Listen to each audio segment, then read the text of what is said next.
Here we go.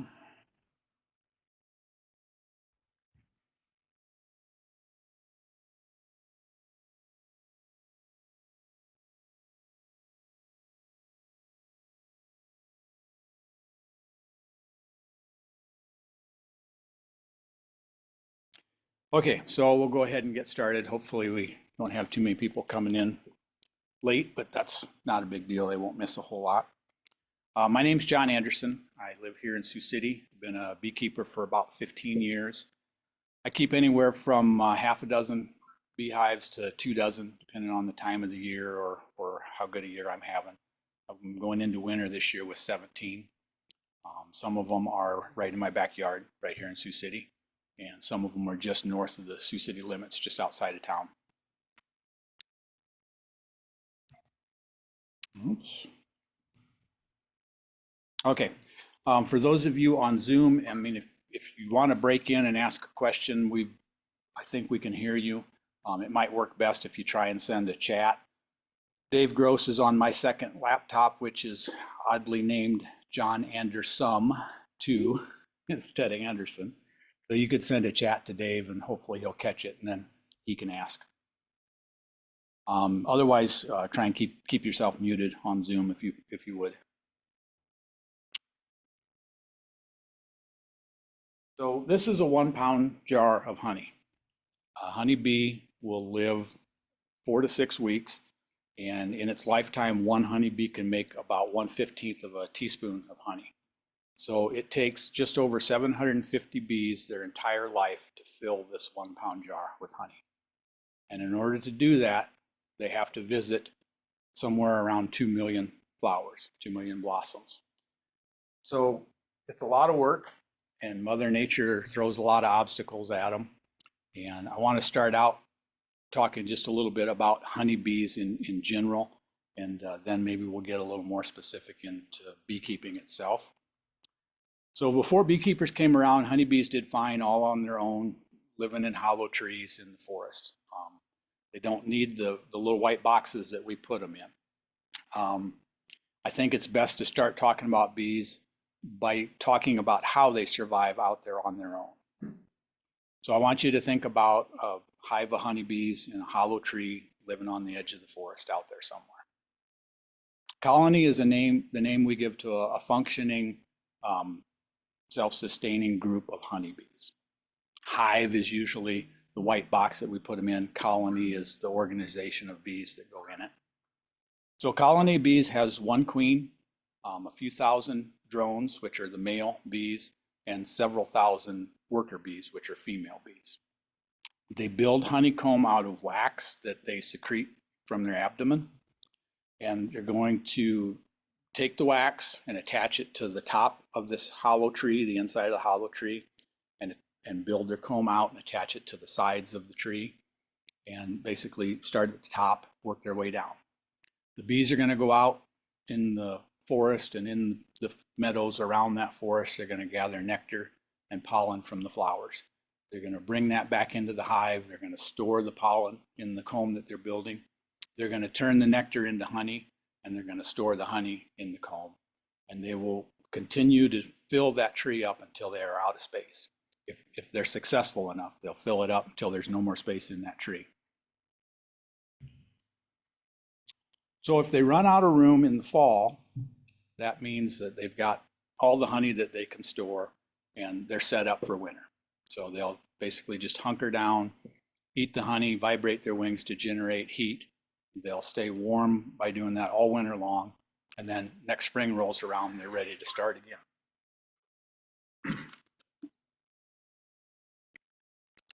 If they fill the entire cavity up in the summer and run out of room, this means they still have lots of summer left that they could store more honey, but there's no place to put it. It also means that they're already set up for fall, even though it's middle of summer. So at that point, that's when a colony of bees will split and essentially become 2 colonies of bees. That's the beginning. This overcrowded situation is the beginning of the swarming process. And swarming is honeybees' version of reproduction. So if they get to this point in early summer, the bees are going to raise a new queen.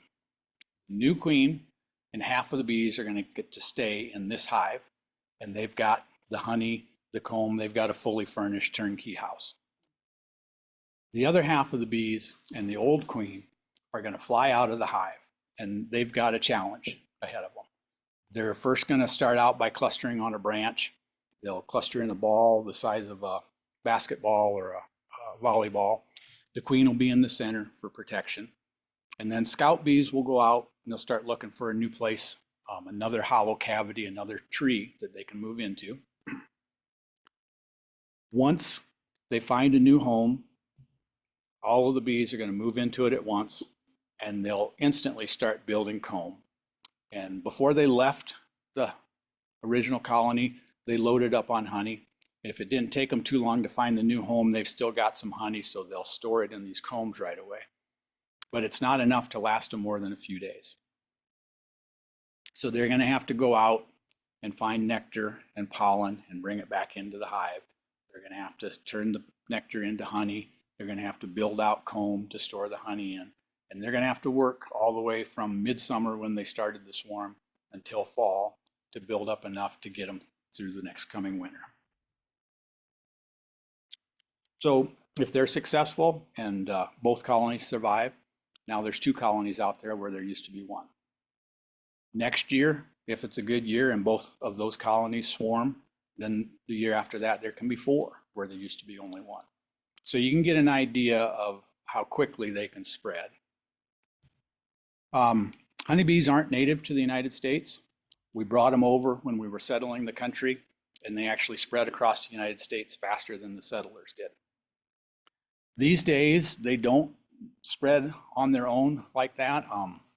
We've got pesticide issues, we've got pest issues on the bees themselves, and lack of forage. So, I mean, they still swarm, and they'll still end up in odd places, but they don't spread like they once used to, or they don't swarm like they once used to. Okay, so now we'll talk a little bit about beehives. Out there in the lobby, there's an example of a beehive. It's 10 frame deep. It's what most beekeepers use. And one of the reasons that we use a box like that is because it's got frames that we can remove. And we figured out how to put foundation in the frames, and the bees will follow that pattern and draw their comb out in that frame. And we can pull it out, we can look at it, we can inspect the brood, we can inspect the honey, we can harvest the honey, we can put those frames back in the hive, and we're not destroying anything. So the removable frames are probably the single most important advancement in beekeeping in the last 100 years. Before removable frames, a lot of your beehives would be a skep hive, a straw basket turned upside down. And to harvest the honey, you had to kill the bees and cut the comb out and basically destroy it. So this is a video I took a few years ago. You can see how easy the frame is to pull out of the hive once you've got some of the propolis pried loose. You can see everything is contained in that frame. So the bees drew that out from a center plastic rib. They drew out all that wax. This is capped honey in the corner, capped brood in the middle, and young brood around the edges. That is a drone, that bigger, darker bee. That's a male drone bee. Almost all of the other bees on this frame are female worker bees.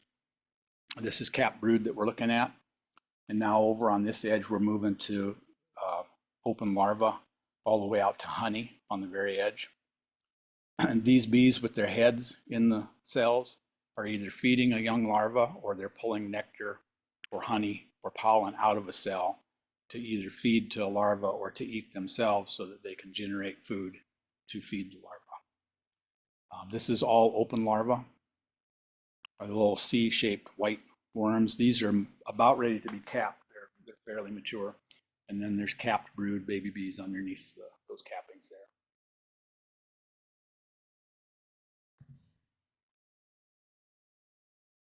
So the next thing I want you to be aware of is that there's a tremendous amount of change going on in the beehive based on the calendar or throughout the seasons. They never stay constant population. There's always, something going up or down. And so whether they're in a hive or in a hollow tree, they're going to react the same to the environment. In the summer months, the bees are working hard. They're basically out flying and bringing in pollen and nectar anytime the sun is shining, or if it's light rain even. They usually work within 2 miles of their hive, but they can go as far as 6. They actually work so hard that they wear their wings down and basically burn themselves out in 4 to 6 weeks. In the fall, things slow down a little bit. The bees that are raised in the fall will get to stay in the hive and eat honey all winter long, and they'll still be there next spring. They don't live just the 6 weeks like the bees in the summer. But the total population drops in the fall. They kind of balance things out to where they don't have too many bees based on how much honey they have. They're good at finding that balance. So when spring comes around, quite a few of the bees have died off throughout the winter. And when spring hits, the bees are at their lowest population of the year. A lot of times that's also when their stores are at the lowest. They don't have very much honey left. Those bees that lived the whole winter are going to start to fly. They're going to bring in pollen and nectar. They're going to start to work hard, and they're going to start to die in 4 to 6 weeks. So to replace the bees that are dying, as soon as it warms up enough, the queen is going to start laying eggs. So all bees start out as an egg. It's a little tiny, like the size of a grain of salt. This photo, these are eggs in the bottom of brood cells. The queen will only lay as many eggs as the bees can keep warm. And each time that she lays an egg, she can choose whether she lays a fertilized egg or a not fertilized egg. Fertilized eggs develop into female worker bees.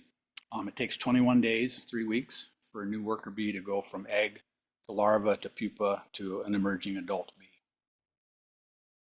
Unfertilized eggs develop into male bees, the drones, and they take 24 days to emerge. So honeybees raise their young in the comb. It's just like what you see the honeycomb you can buy and eat at the store. It's like this picture. They're little hexagon-shaped shells, that's cells. That's what they raise their baby bees in. As it gets warmer and as the population of the hive grows, the queen can lay up to 2,000 eggs per day. Since most of the bees are living 4 to 6 weeks, and it takes about 3 weeks to raise worker bees, that means they live just long enough to raise 1, maybe 2 generations of new bees. So that population increase starts out slow at first, but it can really take off at a certain point. So when things are timed just right, this population peak happens about the same time that the available resources also peak. So you probably think that all spring and summer long there are things out there blooming and the bees are bringing in the same amount all the time. While there's usually something blooming, it's usually not enough for them to do more than just build up a little bit or maintain. And then all of a sudden the nectar flow surges and we call it a nectar flow. I'm not sure why. Around here, it's usually the middle of June. If you're lucky, it'll hold out through the end of July. So 4 to 6 weeks. And that's when a colony of bees will make the majority of their honey, is in that very short 4 to 6 week window.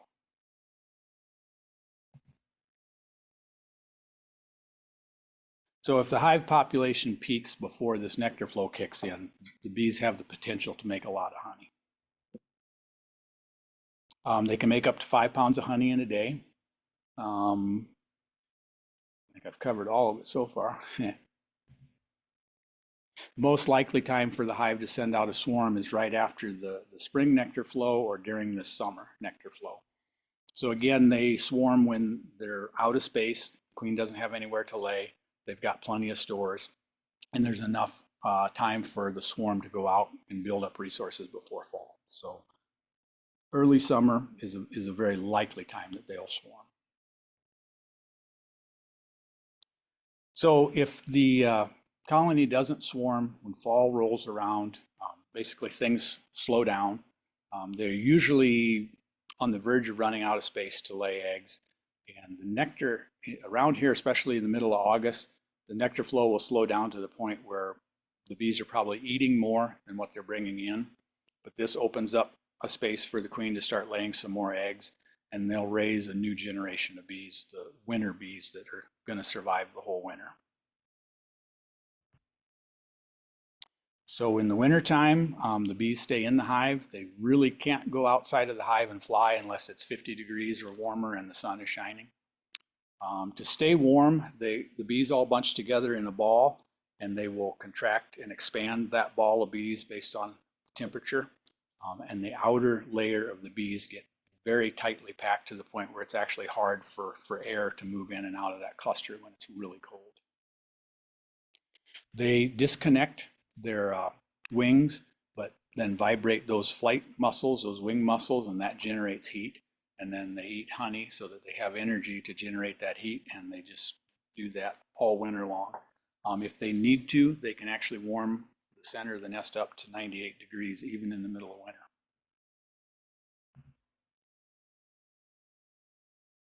So I talked a little bit about, a balance. If you've got too many bees and not enough honey, they're going to eat all of the honey and starve, and the whole hive will freeze. If you don't have enough bees, they're not going to be able to generate enough heat to stay warm all winter long. So there's a fine line there. And somehow the bees figure out how to find that balance.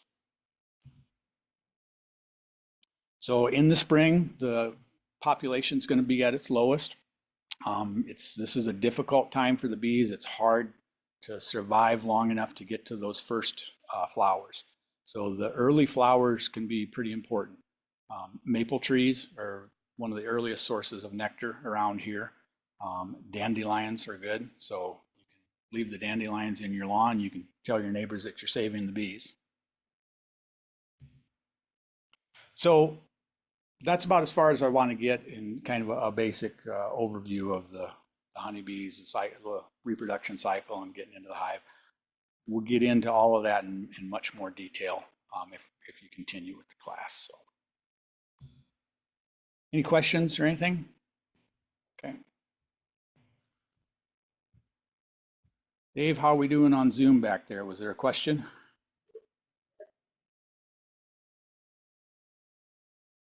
All right, so let me stop sharing and get the next one going. I do have a question. Yeah.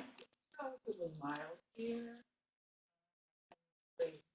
In Florida, and often they would wrap the Okay, so a question is, compared to Minnesota where your son is at, it's relatively mild. Yeah, but we have cold enough winters here that our winters are a challenge for the bees. Some beekeepers do wrap their colonies, like black tar paper. You can buy an insulated wrap that goes around one per colony. I've done both. Some years I've wrapped them, some years I haven't. I haven't seen enough studies that tell me it makes enough of a difference that I bother to do it every year. Yeah.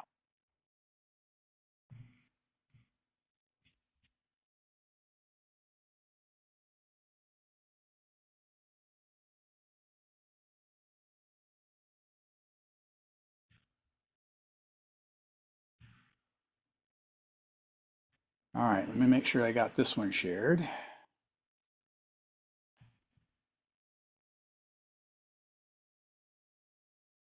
Can you tell I haven't used Zoom much since last year's class?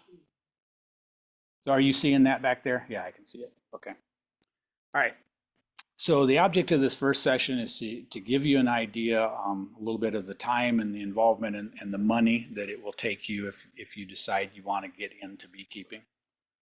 A copy of both of these presentations is on my website. So if you missed something or want to refer back to it, it's out there. Don't feel like you have to take notes or anything right now.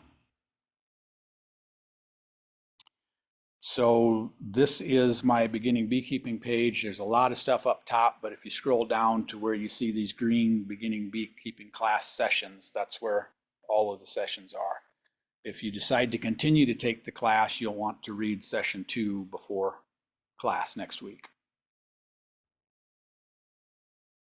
They make online class for that or not? I'll have Zoom going every week, but I've learned that Zoom is a really bad way to take the class. My voice doesn't work very well, even with the microphone up close. You can't hear the people in the audience when they ask a question. I don't always get it repeated. I do Zoom in case we have snow or somebody is a little bit under the weather and wants to still participate in the class. So yeah, you can do it. You won't get the best or the most out of it. You'd be better off coming in here. So I got started in beekeeping about 2009, 2008 actually. I took the University of Nebraska's class with Marian Ellis. And this is a slide that Marian Ellis uses. When you go back to work tomorrow and you tell people that you went to a beginning beekeeping class last night, you'll start to see them start shifting you from that normal person category over into that not quite so normal. I always joke that when people find out that you willingly put your hands, bare hands, in the middle of 1,000 stinging insects, they start to question your other life decisions too. So real quick estimate, it's going to cost you around $1,200 to get started. 20 to 40 hours learning about beekeeping, setting up some equipment, maybe putting some equipment together. 1 to 2 hours every 2 weeks checking your bees in the summer months at least.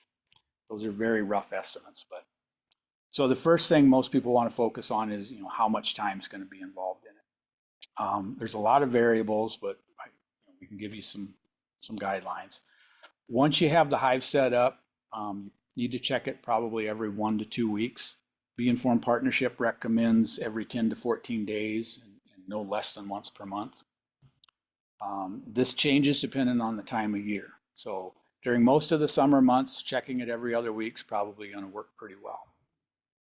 When the bees are bringing in nectar as fast as they can, and we've got that peak nectar flow that I mentioned, you may need to check them every couple of days, or at the very least make sure you've got extra room on there before that flow happens. You don't want them to run out of space because then they'll swarm.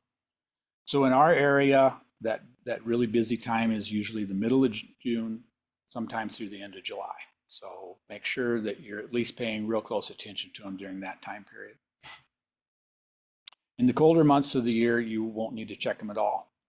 If it's below 40 degrees, you don't want to open the hive because you'll expose them to too much cold. It'll take them too long to recover from it. Most of our winters, we have a few days where it's over the 50s, over 50 degrees and sunny. The bees can go out and fly. They can take cleansing flights, and you can pop the cover and check on them. Those days don't always coincide with when you've got time off. So another thing that works really well, you can lift the side of the hive, and once you've done it often enough, you get a feel for what's a heavy hive and what's a light hive. So even in the winter, you can lift a hive and you can tell how much honey is left in it. Yeah. Another question. What's this cleansing? Shouldn't have even mentioned that, should I? It's pretty important. It is. So the cleansing flight, okay, this winter isn't a real good example, but we have winters where Thanksgiving, it might be warm enough that the bees can fly, and Christmas and January come and go, and it's been so cold that the bees can't fly. They're still in the hive, they're eating honey, they're generating heat. They don't go to the bathroom in the hive. So when you have a really, really warm day in February, they fly and they get rid of all of that waste. So, and that's why it's important that we have a few of those, because the longer they go without being able to go outside, the harder it is for them to continue and to survive. So your bees are very self-sufficient. They're not something you've got to check on and feed and water every day like chickens or horses or other livestock. But I don't want you to think that they're something that you can set up and walk away from and let them take care of themselves. They need some attention. They especially need you to check on them and catch when things are going wrong. There's a lot of diseases that they can catch. We have mites. There's just a lot of issues. So you need to keep an eye on them so that you can tell when something is not right, and then you can do something to help them out. So like most hobbies, you know, there's a potential that you're going to spend a lot of time not because you have to, but because you want to. Under normal circumstances, when you're looking in a hive, it might take you 30 minutes to get a good feel for what's going on. When you're new, it's probably going to take you longer than that. Once you've got some experience, it won't take you 30 minutes unless something's not right and you have to dig a little deeper. So the next thing is location, location, location. Morning sun, afternoon shade is good. Water source close by, not that close. We had some beekeepers locally here who lost some hives to the flooding this year, so it's something to consider. Is it close to something that can flood? It's not something you can move in a hurry, and you don't always have a warning when something like a flood is coming. But you need to think about, you know, is there forage for them? Who are your neighbors? Are they going to be okay with the bees? Do they spray a lot?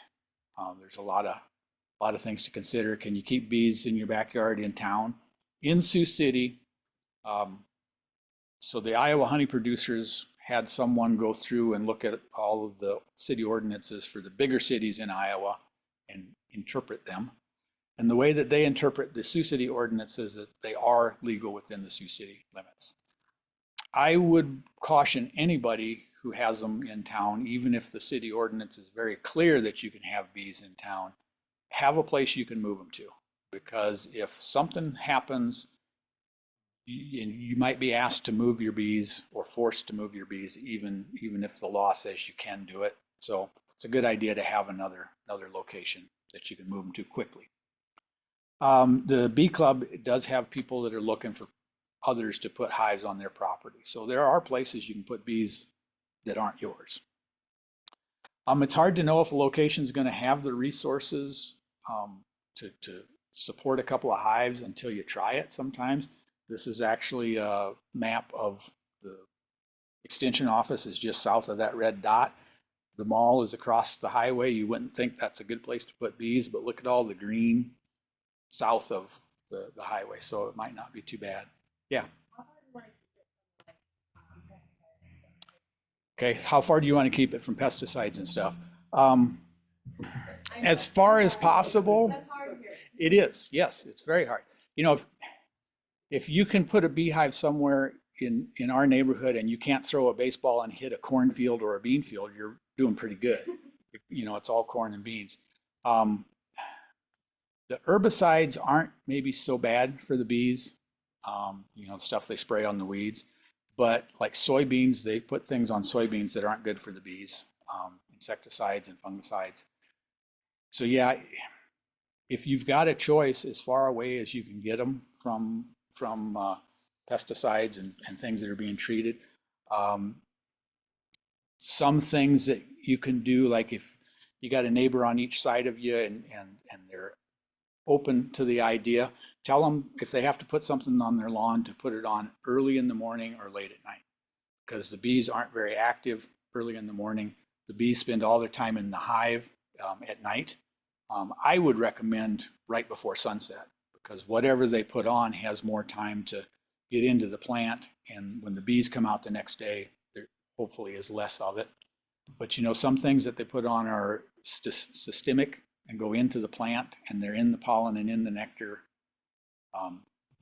Yeah, other things you can do to minimize exposure to pesticides is if you have them in the middle of some trees, maybe the drift will get stuck on the trees and not get in your hives.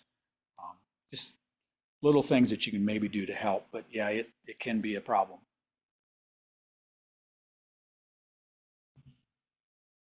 I always think that the more variety that they have access to, the better off they do. I think sometimes bees do better in town because there's so many people planting so many different things. I also like if there's some open timber, you know, trees and hills and shade.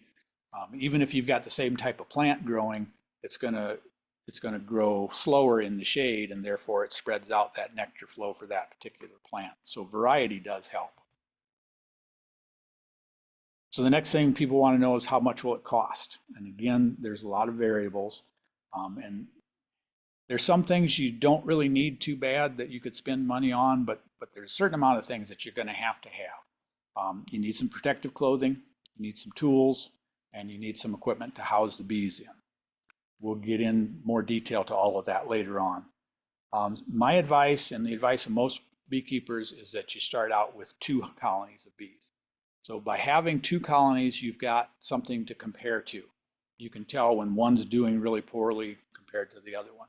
You also can take a frame of brood and give it to the one that's doing poorly. Sometimes that can head off some problems.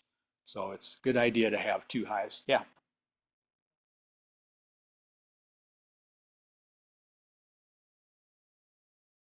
How far away from another hive do you need to be? So you can put your 2 hives right alongside of each other. I know why Eric's asking. He has a guy that drops 3 or 4 pallet loads of bees across the property line from him. So the closer you are to a lot of bees, the higher the chance is they're going to share some diseases. I don't think it's high enough that I would worry about it. The other thing that you might be wondering or might be asking is, how many hives can you put in one location before it's too many and there's no resources out there? And that's a really hard question to answer. It's going to be different depending on where it's at. It's definitely possible. The 3 or 4 pallet loads of bees in that location probably aren't enough to use up all the resources, because if they were, that guy wouldn't put that many bees there every year. So if you put 2 hives 300 yards from his, it's not going to make much of a difference. Yeah.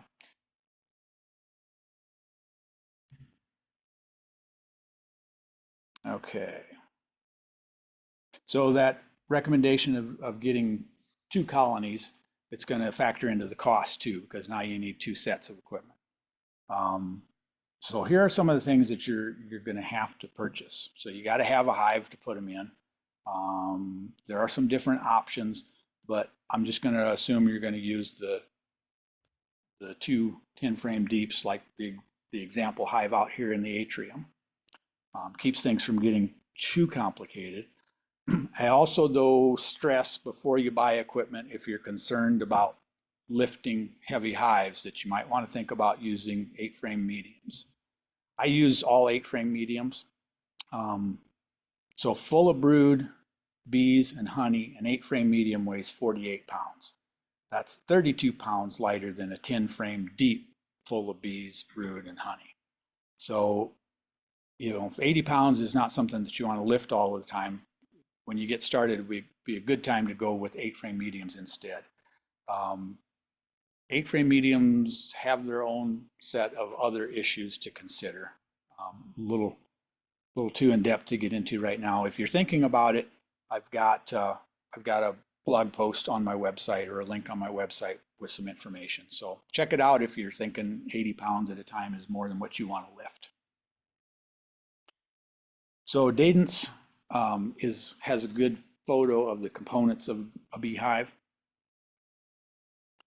So starting at the top, we've got a telescoping cover that kind of hangs over the edge and protects that top seam of the hive. Usually those have metal on them to protect them, keep them from getting wet in the snow and the rain.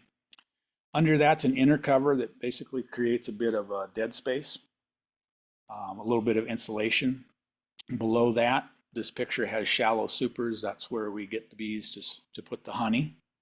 And below that is a queen excluder, which prevents the queen from coming up into the honey supers because she's a little too big to fit through the openings there. The bottom 2 are the hive bodies. Those consist of the box, the frames, foundation, and that's where we call it the brood chamber. That's where they raise the baby bees. That's where they store their winter honey. So that's what I'm trying to say. That's the main thing. That's where the business happens, is in the brood chamber, those bottom 2 boxes. Below that, you've got a bottom board which seals the whole thing off, maybe keeps the mice out, keeps the ants out, and then a hive stand, something to get it up off of the ground and keep it dry. So the demonstration hive out there, Dadance gave me a discount on it because it's got some scratches and dents, so don't hold it against them.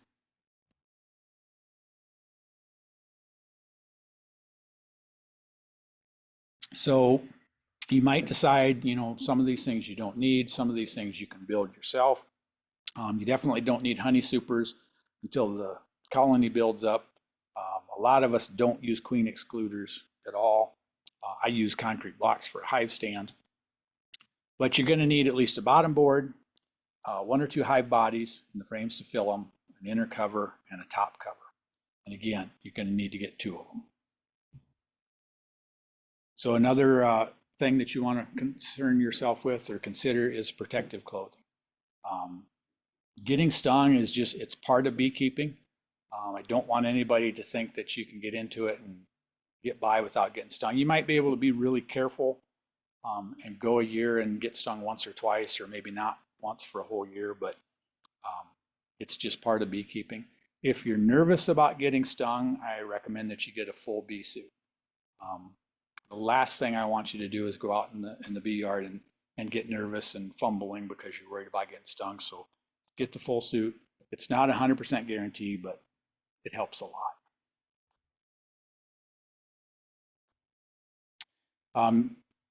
If you go with a hat and veil or full suit, you're probably still going to want to start out with gloves.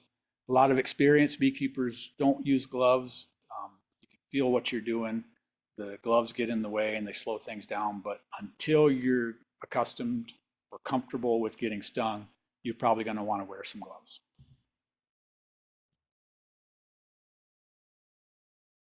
You need a hive tool to pry the boxes apart and to pry the frames out.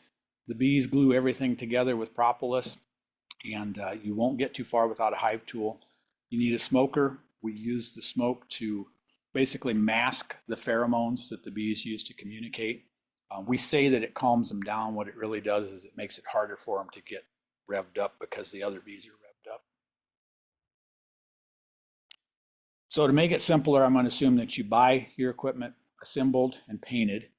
If you want to save some money, you can do some of that yourself. And Dayton's and Sons has a distribution warehouse here in Sioux City. So you can go to Dayton's and you can pick your stuff up and you don't have to pay shipping and handling. So that's one of the reasons why I use them as an example.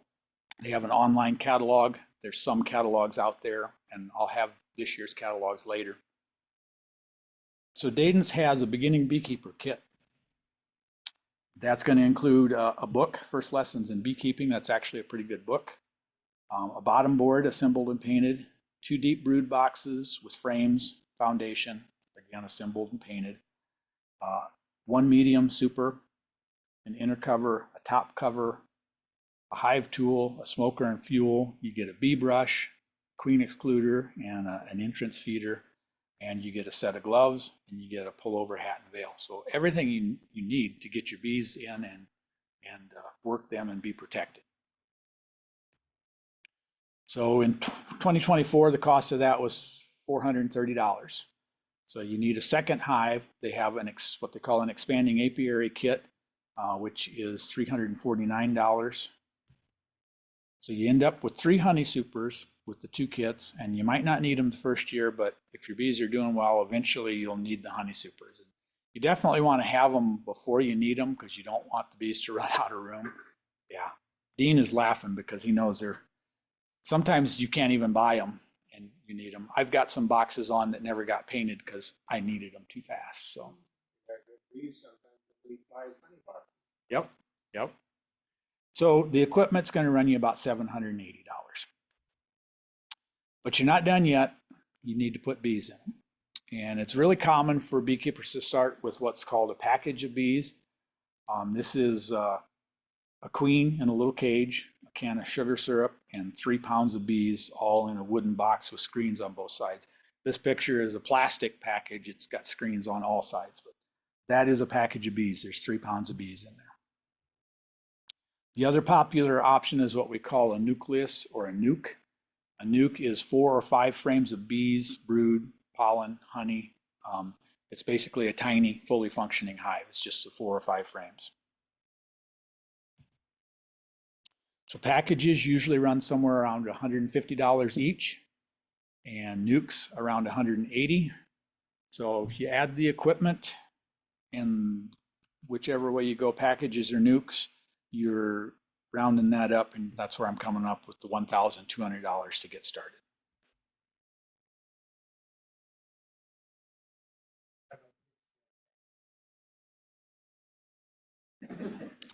Sales tax on bees, they're trying to get rid of that, or you've been trying, yeah. So beekeeping can be very challenging. Many people who start out get discouraged, and this chart, I guess, isn't a real great representation of this Dunning-Kruger effect, but I think it demonstrates a human nature trait that I see quite a bit, especially in beekeeping. New beekeepers watch some YouTube videos and they read a few books, and they get that one package installed and it's going pretty good for about 3 or 4 weeks, and they're talking about buying hundreds of hives and an extractor to spin the honey out. And then winter comes around and their bees die, and then they're in this valley of despair. My alternate title for this chart is Ignorance Breeds Overconfidence. And I mean, I'm guilty of falling into that category myself. And it all stems from you don't know what you don't know until you get into it.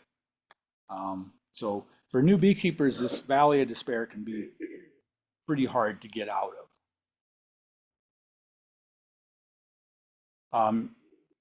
If you're the type of person who learns from your mistakes, then you might have a chance at beekeeping, because you're going to make them, and no matter what you do, you're going to have setbacks. If you're a problem solver and not solving problems by going to someone else, but actually being able to figure things out, then you might make a good beekeeper. I mean, it's something to consider. So I think I got this right from David Burns at the conference this year. He says around 5% of beginning beekeepers are still keeping bees after 3 years. Only 5%. So that's what I'm trying to prepare you for is, and David is the one who said, if you're a problem solver and can solve problems on your own and handle things on your own, then you probably can make it as a beekeeper. So $1,200 to get started, your bees are going to die. Maybe you should just buy some local honey. That's an option. If you're in it for the honey, it'd be a lot cheaper to just buy it from one of us. If your focus is on pollination and you like helping native bees, mason bees might be a good fit for you. Mason bees and leafcutter bees, there are several different varieties that are present in our area. If you put up these nesting houses, they will find it. There's some management practices you can get into. It's not nearly as involved as beekeeping, but they are very good pollinators, and most of them stay within 300 yards of these nesting houses. So if you want them to pollinate your garden, put one in your garden, and that's pretty much what they're going to work. These are pictures from Earl May on Gordon Drive last year. I'm sure they still have these. And then this is a really good PDF on managing these mason bees. Okay. So I'm not sure what you all are still doing here, but maybe, this is kind of hard to explain, but, some of us that are continuing beekeeping, I think I personally get a satisfaction and enjoyment out of beekeeping that's hard to explain. It might be the type of thing that you have to experience to get it. I can't tell you why I keep doing it. It's a challenge, but I still love it. I recently watched a Zoom presentation from someone from Hives for Heroes. Hives for Heroes helps service members, veterans, and first responders with education and some funding to get into beekeeping. And they've got a series of, practices, things that they recommend you do. I mean, they talk about yoga. Beekeeping is related to yoga and not meditation so much as presence. And they've done a study, and they're saying that veterans show significant improvements in mental health from beekeeping. So maybe $1,200 isn't so much, for some physical therapy. So that definitely is another thing to consider. Okay, so we've got some other beekeepers in the audience, and I'm going to have them come up and introduce themselves, and then we'll take a little bit of a break, and maybe you can get a chance to corner them and ask some questions. Let me get out of this.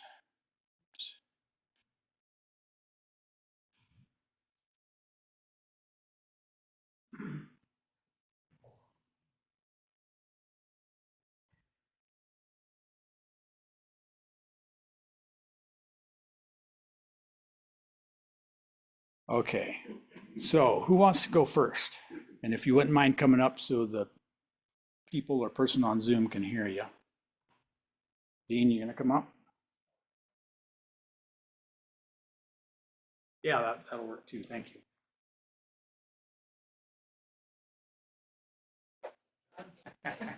Yes.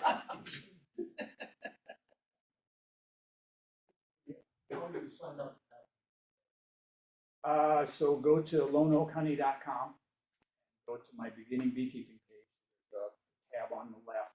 And at the top, there's a Google form. Fill that out, that way I get your contact information. Okay, next time. Yep, no problem. So what do you want to know here?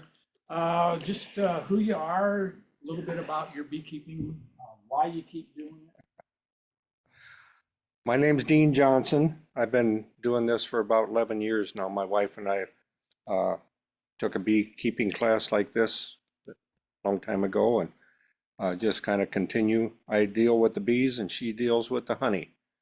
And right at this time, well, a few weeks ago I had 20 hives, colonies that were thriving and surviving, but I checked them at Christmas time and I have 3 that are dead. So I'm losing some, but hopefully this summer they'll reproduce and we'll have more to go. But I got into this just to pollinate our garden to begin with. But our first year we ended up with 3 hives to start with, and ended up with 300 pounds of honey. And then it's like, okay, what do we do with this? We wanted to pollinate a garden and you got all this honey. But we made it work and stuff, and I built a lot of equipment myself to begin with. And I built some observation hives and take them to the county fairs and state fair and stuff like that. Help with putting on classes like this. And one of the thing that I get a lot out of this is helping new people figure out how to do this little hobby thing. You know, some people call it a job, and some of it is just a money pit for some people. So, as they say, if you want to make $1 million beekeeping, you start out with 2 million to begin with. But enjoy it, and we have a club that gets together once a month up in Sioux Center, the Siouxland Beekeepers, and there's a state Iowa Honey Producers Association. That there's a lot of resources for people to learn and get more knowledge and stuff like that. Thank you, Dean. Who's next? I tell a big story, you'll tell a bigger story. I like how that works. If you, I've got.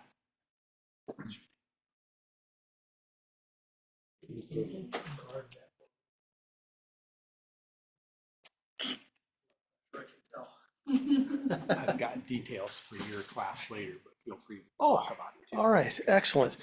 My name is Phil Breed, and I'm a beekeeper now for what, Todd, 27, 28 years? 7 years, 7 years. Birdsong Bees is the name of ours. I like to joke around that my wife is CFO and I'm sweat equity. She has now started keeping bees too, so she's in the sweat equity category herself.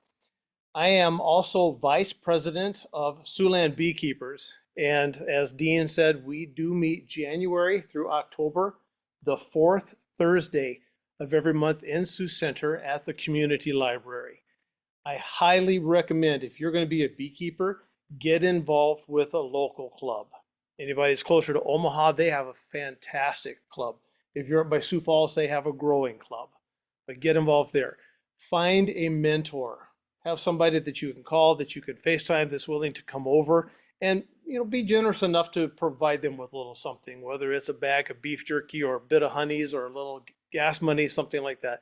Most of us aren't expecting anything, but it's always nice to get a gift. Read. I saw that John put up there Keith Delaplane's First Lessons in Beekeeping. My opinion, that is the best beginner's book out there. But read, I cannot emphasize that enough. I know John will talk about YouTube a little bit later. Be cautious with YouTube. Partially, you don't know maybe necessarily who they are, how long they've been keeping bees, if they know even what they're doing. Todd's going to talk in a minute, but we like to joke if you're watching a video of somebody with a clean white bee suit on, don't trust them. Is that about right, Todd? If it's filthy dirty, maybe consider, hey, they've been in the bee yard for a little bit. We also, as a club, have a field day in Sioux Center at the Dort Agricultural Stewardship Center, and that is on the first Saturday of June, June 7th. And it is designed for beginners through advanced beekeepers. So far, I'm happy to say, I think you're going to hear this for the first time too. I've got Katie Lee, Dr. Katie Lee from the Bee Squad at University of Minnesota as one of our General Assembly speakers, and Dr. Ava Reinicke, who is a veterinarian who is coming to talk to all of us, not only local vets, but all of us from beginning to advanced. And then we have breakout sessions. What a great place to network and also learn. John, anything else I should add to that? About your class. What about my class? Oh, okay. I didn't want to cut in on yours. On Saturday, the 25th of this month in Vermillion, I will be holding a beginning beekeepers class. I know Dean has been there before. It is a hands-on, we're active, we're moving. It will be at the fairgrounds in Vermillion, the Clay County Fairgrounds, in town, excuse me. I shouldn't say the fairgrounds, the extension office in town fairgrounds, not up by the rodeo grounds. And it will be from 8:30 till noon on Saturday. We will be active in that one. All right. The club is Siouxland Beekeepers. And if you're a Facebook person, you can check out the group for that one. I think there's a page that's not active, or we don't respond to it, but the group, it'll ask you 3 questions. If you put, I don't know for all 3 questions, John or I will still accept you. It's when you look a little sketchy and don't answer the questions, you may sit in limbo for a long time before we take you in. All right? My man, you did a fine job with these. Should I pass some of these things out? You don't like them? I'll eat yours then. How's that sound? But you did a good job. You did. I You did. appreciate it. Todd, you coming up? Yeah.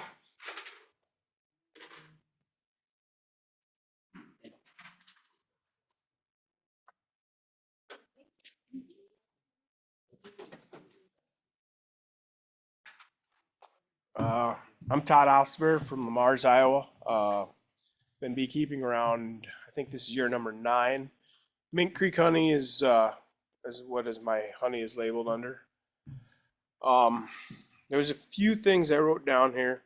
I can about tell by looking here. Everybody pull out a $100 bill and light it up. If you're totally comfortable with that, you might be able to do beekeeper. But if you can't do that, you're done right out of the gate, because that's right. Basically, it's just like that. Yeah.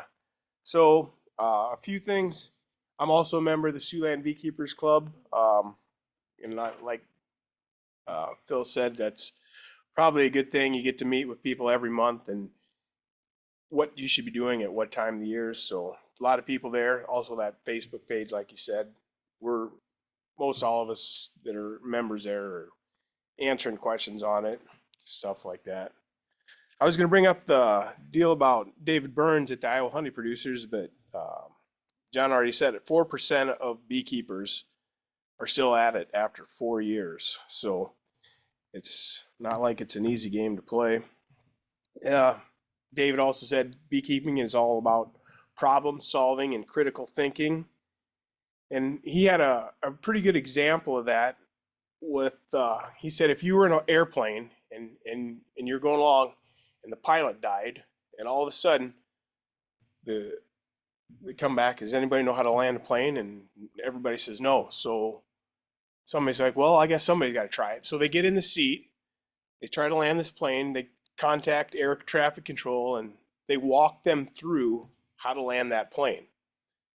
So they basically landed that plane. But just because they landed that plane doesn't mean that tomorrow they're going to send them out on their own flight. And that's kind of like beekeeping. When I took my class 9 years ago at Dwayne, and I hated it because I had a million questions.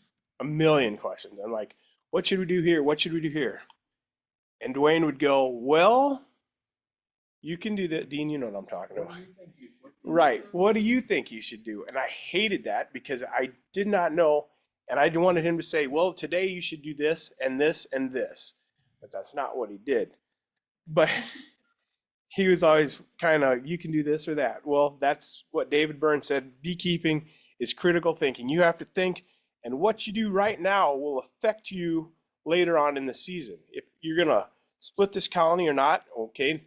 If you don't let them swarm, they're going to swarm on their, or if you let them swarm, they're going to swarm on their time, not your time, which might be right in the middle of it before the nectar flow, and you just missed out on this year's honey crop because you didn't do something. I know John said it's something, it's not like a cat or dog, but the way I look at it, the way I see him, it seems like I'm doing something just about every day. But I have 33 colonies. I think this fall I sent 33 colonies to California. The spring I split them, I have around 75. So, and I'm at 2 farmers markets, so I might have a little more to do than just if you had a couple hives. But they're basically livestock, and you have to do what needs to be done at certain times of the year. There's another guy at the Iowa Honey Producers, Phil Ebert, but he always says we're not so much beekeepers anymore as we are mite killers, because mites are a huge problem, and I sell bees too. So if you guys want to buy some bees later on this spring, look me up. I'll hook you up. But there's some people that they've bought bees now from me for 3 or 4 years, and I'm like, how are the bees doing? Oh, good, man. I got lots of honey. Great. Like, oh, okay. Well, how's your mite number? Oh, I don't know. It's like, all right, we'll see you in the spring. And I've already, it happened. I mean, every year they have to do the mite treatment. I mean, John will get into that more too, I'm sure, but it's just that's what you call a bee haver, right? Bee haver. People that just have bees, and You'll see them in the spring because the bees are gonna die and they're gonna buy more. right. So, Why do you send your bees to California? Tell 'em what's Um, going on there. yeah, I sent in the fall. We send them. It's usually around Thanksgiving time. I take them to a holding yard in central Iowa, and then they get loaded on with another bunch of bees. They put 408 pallets of bees, 408 colonies, not pallets, 408 colonies on a flatbed truck, and they go to California. And then they sit in a holding yard, and mine got graded, I think yesterday, and they get fed tomorrow. And then like first part of February, they'll go into the almond orchards and pollinate almonds, and then normally get them back around end of March, beginning of April. They basically rent them from me for the winter. They come back super strong usually. They have to be an 8 frame average to get paid, but normally that works out good, because even if you have a couple that don't make it, because it's not very easy shipping them across the country, but when they do come back, they're super strong, and they're like a month ahead of the game around here. So then I get them back and make splits, and I sell the splits in the spring. I send them all. Yeah. If I got a colony that's not big enough, goes with another one, because I don't want to mess with any of them really. But yeah, it's nice. It's like, whew, got a vacation. I got like 3 months off here, 4 months off. I don't have to mess with these bees at all. They don't produce any honey. It's basically they bring in enough to survive and build up, and they do actually get fed and treated for mites. Sugar water or high fructose corn syrup. Corn syrup. Pollen or almond doesn't really produce that much honey. They produce great pollen. It's the best pollen there is for a bee is almond pollen. But 85% of the country, I think it's 85 or 95% of the country's bees are in California.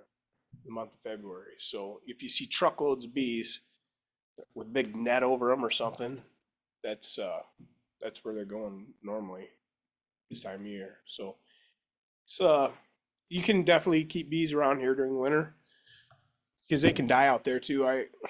There's a lot of bad things that can happen out. I guess they kind of some people like I would never send my bees to California because they're exposed to every disease known to man, which they probably are. And they we always said it's like going to Los Angeles airport and look at the floor because if 85 to 95% of the country's bees are in this little couple hundred square mile area for almonds, it's what do you want to call it? I don't know, a cesspool. I don't know. I don't know, but yes, yeah. All my colonies are on pallets, and my name's on the boxes, the lids, the pallets.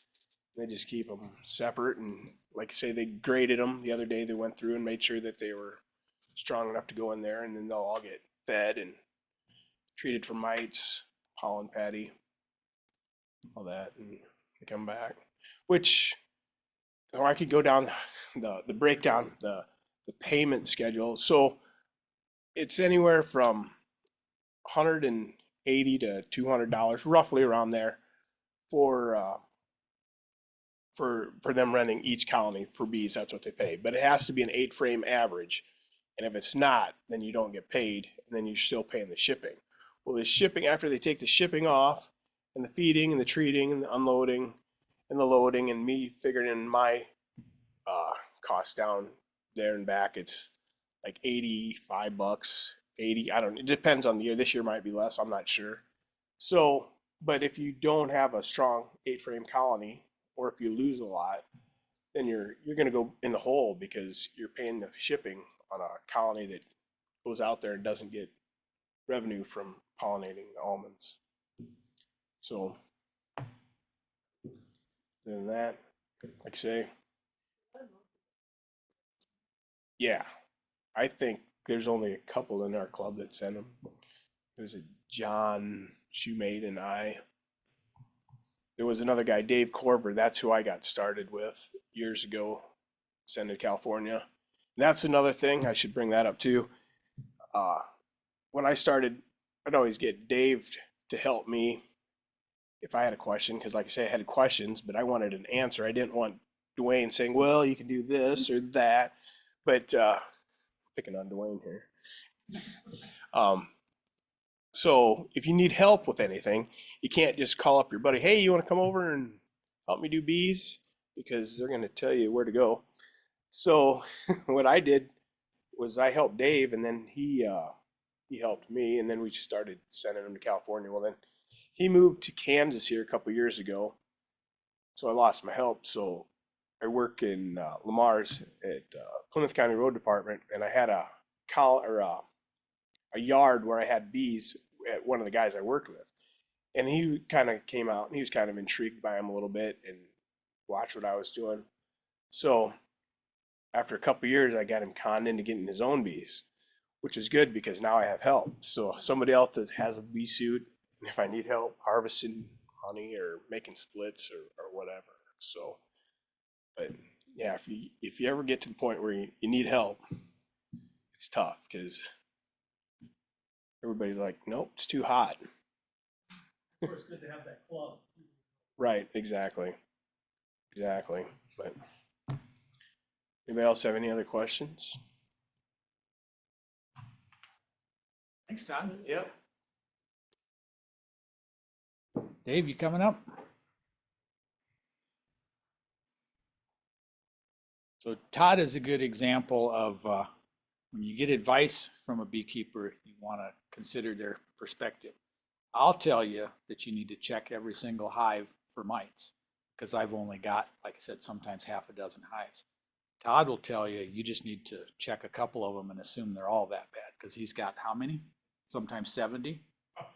You know, he doesn't have the time to go through every hive, but you do when you've only got two. But you have to consider that when someone's giving you advice, you have to consider where they're coming from and what their beekeeping operation is like compared to where you are. would concur with that 100%. My name is Dave Gross. I'm the new kid on the block. I've only been at it 5 years. This is going into 6th year now. I run between 4 and 8 hives, just north of town, up by Hinton. I just kind of follow up on a couple of the things that everybody has said.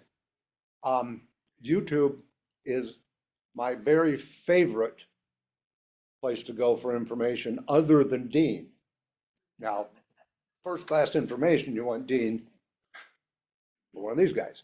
But you do have to weigh the source of the information that you're getting, just like John just said. There's 101 ways, or 101 different opinions on all of this stuff. But you just have to be diligent and study on your own and make your own decisions, but make educated decisions when you're doing it. You can't simply read one book and expect that to be the case. You can't watch one video and expect it to be the case. 80% of the videos on YouTube are south of here. Half of that doesn't even count. We've got different foliage, we've got different climate considerations for sure. Kentucky and Georgia, they could raise bees all year long. We have to be careful. And so just consider your source and consult with somebody, find a mentor when you get ready to go. I had the same reaction as everybody else with Dwayne in the first class. Frustrated over answers not coming fast enough, not able to get your hands on it. Here we are in the middle of January, and I just as soon be out there handling the stuff and building the boxes and figuring out what to do and buying my bees and getting ready to go. This is a long game. This is not something that's a quick satisfaction until the honey comes out of the extractor. That's a different story. So I would say just pay attention and what's the definition of being a beekeeper or a bee haver? Go get a box and put them out there, and then you're a bee haver. You have some bees. You have to study, you have to be passionate about keeping the bees. This is livestock. These are domesticated livestock. We brought these bees in here and now we give them a home. And so we need to make sure that that home is to their satisfaction. If not, they're going to leave. So Todd said, if you've got a $100 bill and you want to light it on fire, go ahead. That's what's going to happen if you don't pay attention and provide a nice home for the bees. They will go find another home. That's $100 right out of the box. So, any questions? Good. It's not as doom and gloomy as it's starting to sound. All right, I gotta do a selfie with the class. Play smile. Okay. So we're going to take a little bit of a break, so maybe you can corner some of these guys and ask some questions. There's the demonstration hive out there in the atrium. Go ahead and take a look at it. Dean has brought some stuff in. I mentioned the 2-pound package of bees. This is a 2-pound package. This had bees in it at one time. Here's the syrup can.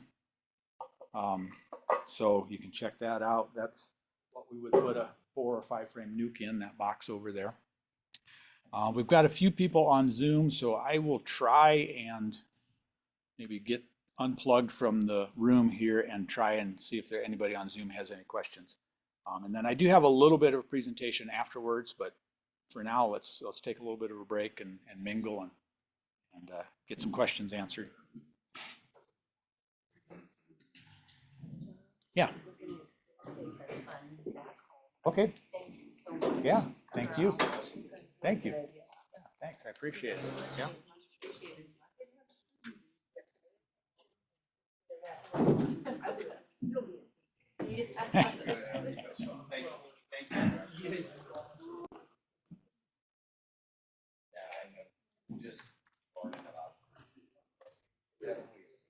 still learning. Yeah. Tons of them. I'm still learning. Right. Everything you're in.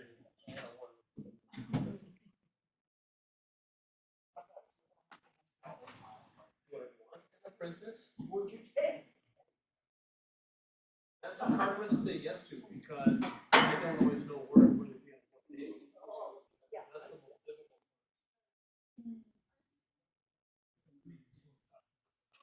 Okay. We'll talk more with you. Dwayne, there. I have chickens. So while I've got a chance, does anybody on Zoom have any questions? If you wanted to unmute yourself, it's not going through the whole room. It's just up here on my laptop. I should be able to hear you. All right. Yeah. And Yeah, we buy the honey from him, so. tell me more about where you're at. So, um.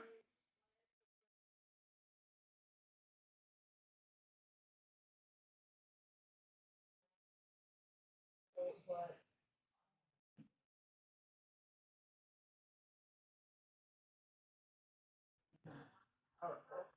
But I'd really like to know, and I have to do it. So. I would like to just. See what's going on. And I know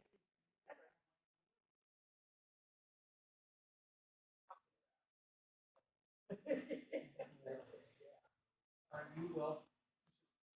I know where that is. Okay, it's 45 miles.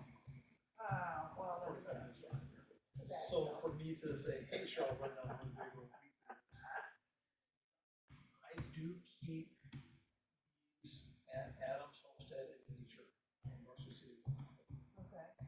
And the plan there, the vision there is that we will expand that into teaching.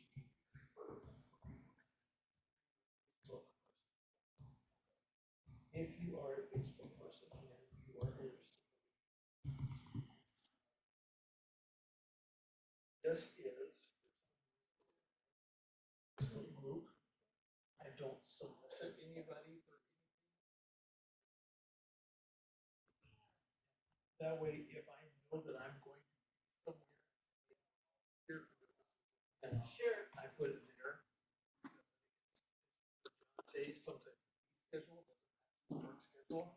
Fortunately for me, John, I don't have the work schedule anymore. So I have that ability to say, look at this is where this gorgeous. Well, I was gonna go now reading. Yeah. You know, and that's a great way for me.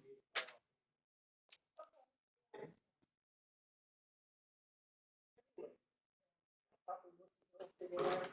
God. Yeah, but anyway, we were going to that. So, and that's where I would encourage you, get involved with. We do have a mentor. We will hook you up with, we try to hook up people who are geographically close to each other. We also have, in my opinion, the open and honest communication. For example, if I were your mentor, one or both of us would say, you know, we just say, hey, this isn't working for me. Yeah. And it's no hard Yeah. feelings, it's, or, yeah, you know, you're being. That's, I would encourage you. You live in Sioux City? Yeah, I live. Yeah. I'm a second.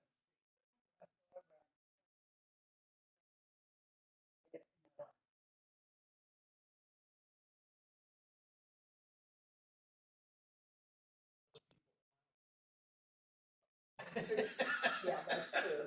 That's a different story. Yeah. So yeah, Sioux Central is can be a long drive, but Yeah. it's an hour's drive for me. That would be an hour drive. That is a fantastic place to get. Set in and get started. Yeah, cause I'd like to be able to pass on to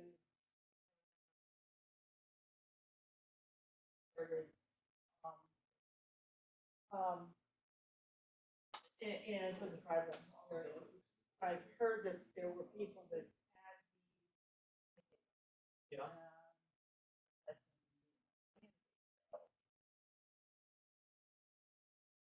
the garden. Yeah. Ah, So did you read it? are you doing this with some type of programming or funding or just a, hey, I've got an interest?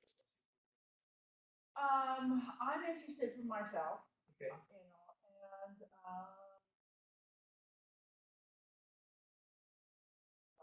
certain kinds of honey flavors, like, yeah,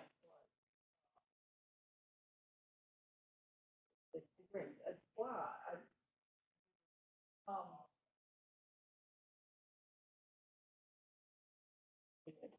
we did that, and it's really dark honey. Buckwheat maybe? Buckwheat, thank you. My, Come on, Eric, my brain is fried.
So does anybody on Zoom have any questions right now?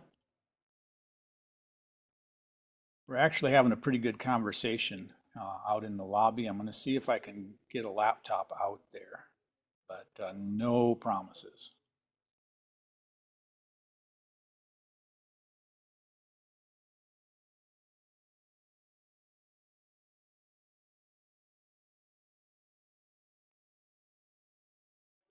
Get kicked off?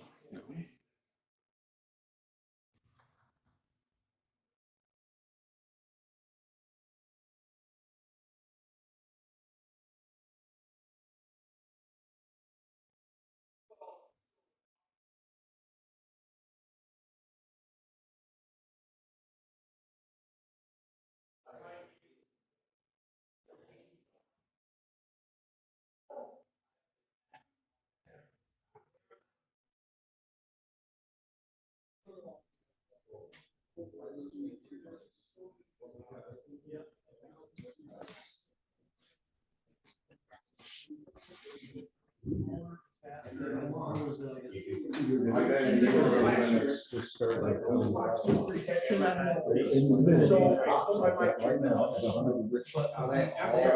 Constructed of the wood. And I come back after that month and this box was about totally, there was nothing left. So I had to go back and feed in the 1 week I fed 2 gallons of syrup, which would have been 20 pounds of syrup. 3 times. So they got 60 pounds that week and they weren't gaining. They were just consuming that much. So basically I was feeding and feeding and feeding until it got cold enough that they quit taking it. And that was the 2-to-1 syrup. So it's as heavy as can be. And that's why this year I went to, I started off with sugar and then I finished up with the corn syrup because it's like a 3-to-1. It's actually thicker. So it's easier to get weight on the pounds. Because so starting in August, I was feeding from end of August until Thanksgiving. Every week I was feeding. The first couple weeks was like 2 or 3 times. And then it would slow down eventually like once a week. And then once we got around November, it was like once every 2 weeks. I was still feeding. And she's not mingling.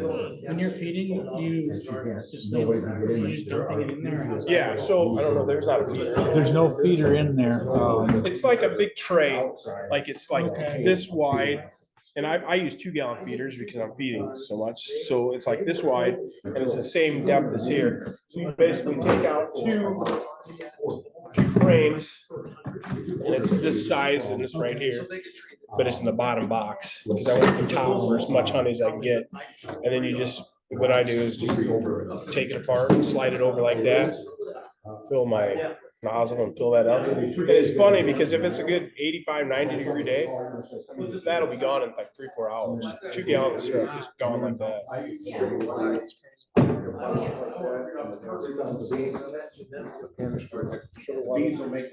And a cage with queen. Queen does not know those bees. Queen is caught. They don't know, they don't know each other. Well, that's the When you buy a nucleus, right now. they know each other. It's already established colony. There's an international team. We're having like one conversation. I thought I grabbed the laptop and I come out here and there's 8 conversations going on. So not going to work too well, but I don't have a great one. It's time for a breakout, John. you do what you can. 4 miles, 3-4 miles. Will, any fertilized egg that. Any neighbors that have a swimming pool or a hot tub? I have a neighbor with cattle and have a water tank. Okay, that would be a potential danger. Once bees find their water source, you will not stop them from going to that water source until it dries up or until it's winter and they're no longer going to that water source. So a simple solution that you have to stay on top of is to provide water fairly close. Yeah. And I've never used them because we have a spring just right by our bee yard, but a 5-gallon chicken fountain, water fountain, fill that with your water, fill it with marbles or rocks. And if you fill it with rocks, make sure that there's not anything on them like you bought them. Somewhere they've got a treatment on them for keeping insects down in the garden. Or make sure they're glass marbles rather than plastic. Okay, That way bees don't drown. They can't swim. right. And so they can land there, but then you've got to stay on top of that. You've got to make sure, like Tom was saying, hey, if you're going on vacation, make sure that phoebe is full of water. Because they will go through it quickly if it's hot and they need it. Okay, so then I know my friend who had bees for a while, he had chickens, so they drink right out of the chicken water. So you know, they get gross.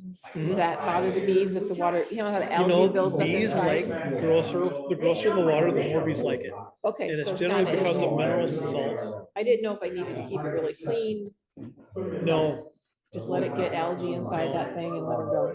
let her go. I have a rain barrel off the back of the garage, so the gutter on the garage drains into the rain barrel. Yep. Garden hose comes out of the rain barrel and hooks up to a tank float, and then there's just a Rubbermaid tote and a big rock.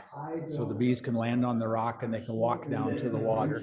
And the tank float, like a livestock tank float. Yeah. Every time the water gets low, it lets a little more water out. And so as long as my rain barrel is full, my water source for the Which bees is full. I will have a rain, yeah, I like to keep the Yeah. rain for the garden and so I could do something. Yeah. Okay. Yeah. It'd be maybe 100 yards from where the hive is. though. Oh, that's close enough. Plenty close. It doesn't have to be right next to it, it should just No. be in the area.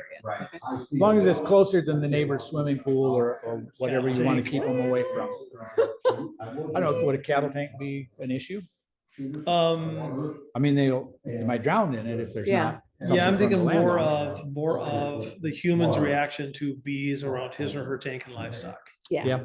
Horse people are a little more touchy, but cattle kind of shrug it off. Horses don't shrug off bee stings so well. no, they have some show cattle, they're 4-H kids. Yeah, Okay, cool. Yeah, but I can visit with them. yes. Having the water, helping them find their water source right away in the spring when they start flying is best. Because I once just they literally find their have source my- there, you're my not little going to change. My chicken water is right there, Is that right? Yep, right there. right within Yep. 5 yards. I of know the my hive. wife gets frustrated because they like the bird bath. Yeah, and I'll have one of those, yeah. And if you don't have like, so I'm kind of off, I'm south of Hinton on 110.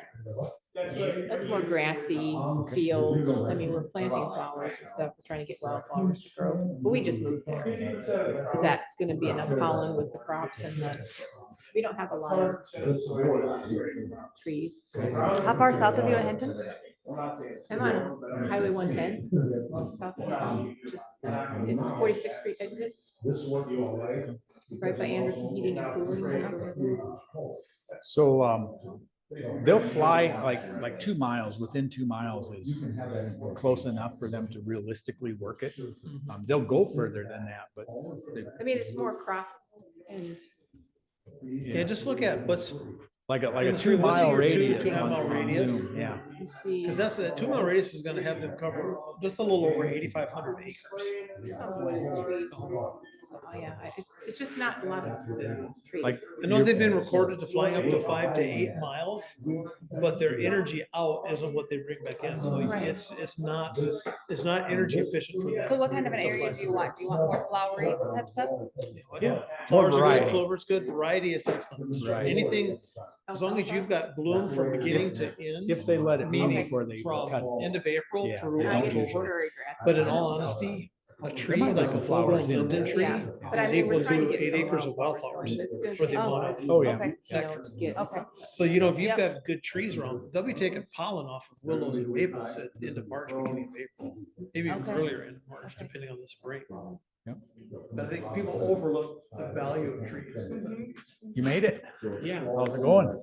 pretty good. Good. So yeah, your commercial guy that drops the hives, what, 300 yards from your house? Yeah, So, I was thinking about putting them where my grandpa used to have them up in the orchard there by the road. I Oh, didn't know if yeah. that'd be too close.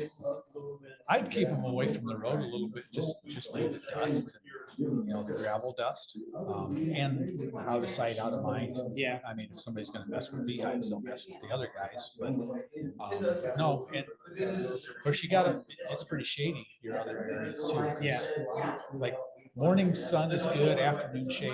You probably got some places around the house that would work good for them. Well, I was thinking about maybe using terraces up from the house too. Sure, yep. The first terrace, three terraces down from the road, I think might be a good spot. Yeah, yeah. And it's right there by all the fruit trees, Sure. the grapes. Yep. I mean, you know, they'll go easily within 2 miles, so it doesn't matter that much. So, you know, you're not gonna get a lot more pollination because they're 100 feet or 100 yards. So wherever it's convenient for you and makes sense for them, it's nice to not have to move them come winter. So like if you can put them somewhere where there's a windbreak, yeah, like maybe over there by the machine shed or something. Yeah, that's it. Actually, between the machine shed and the road, that faces south, right? So the sun would shine on the machine shed in the winter and maybe reflect some heat on them, and it would be a bit of a break. Wind comes out of the northwest. Actually, that might be a good spot. So yeah, that's definitely a possibility. I would, I mean, the guy that brings all the hives out there, like I said, if he's bringing 3 or 4 pallets, then that area is supporting them. Or he wouldn't bring that many, I wouldn't think. So your two aren't going to make a whole lot of a difference. They'll definitely swap germs between each other. Yeah, I've already be out on flowers. You know, I know they're coming over as far as our house because that one time with the smoker. That's right. Yeah, was it sugar or something? Honey. Yeah, yeah. Yeah, they're definitely coming to your place, so they're going to intermingle. But you know, if he's a good beekeeper and he's keeping his mite levels under control, you know, it's not that big a risk. It's a little bit of a risk. But it's not that big of a risk.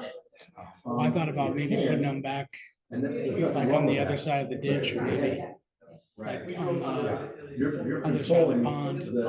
Oh yeah, Stretch there where there's a bunch of grass. Yep. We'll see. Yep. Yeah. Well, I might round everybody up a little bit more. So let's gather up in the room again and we'll go through a little bit more.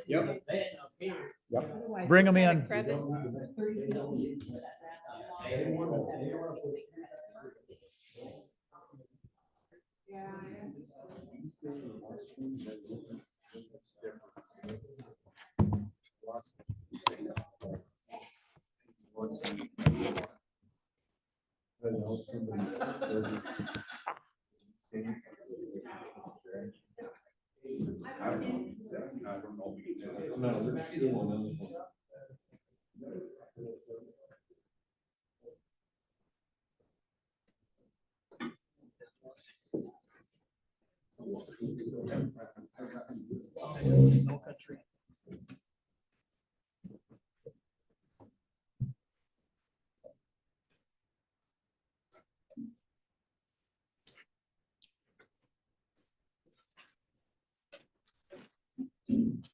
Thanks, John. Bye.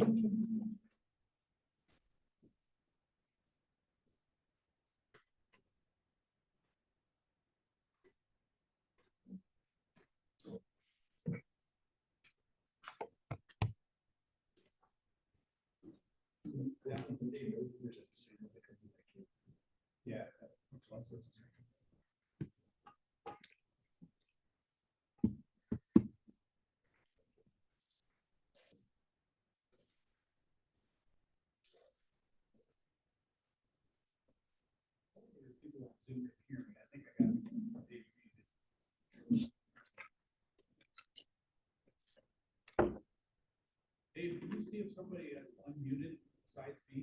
Is anybody else here? I can't tell.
Sorry. Is that better? Hopefully that's better. Yeah, I muted it when I took the other laptop out. That's too bad.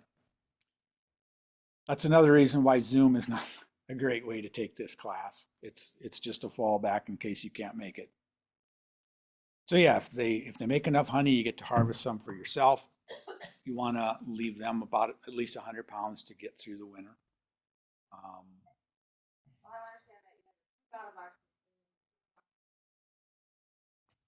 No, just use 2 boxes over there.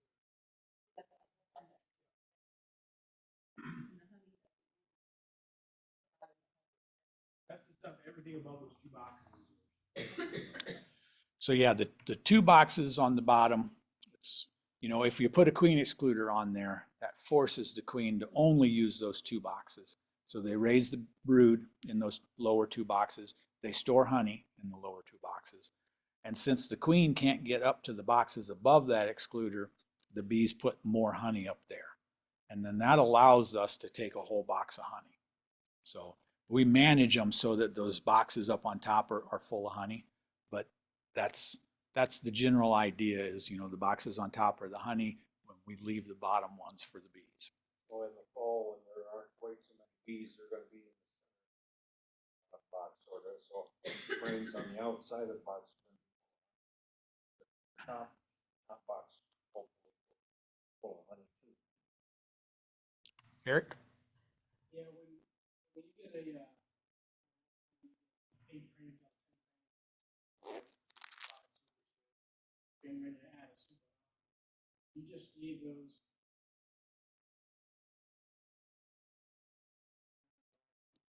That's usually the way people do it is yeah.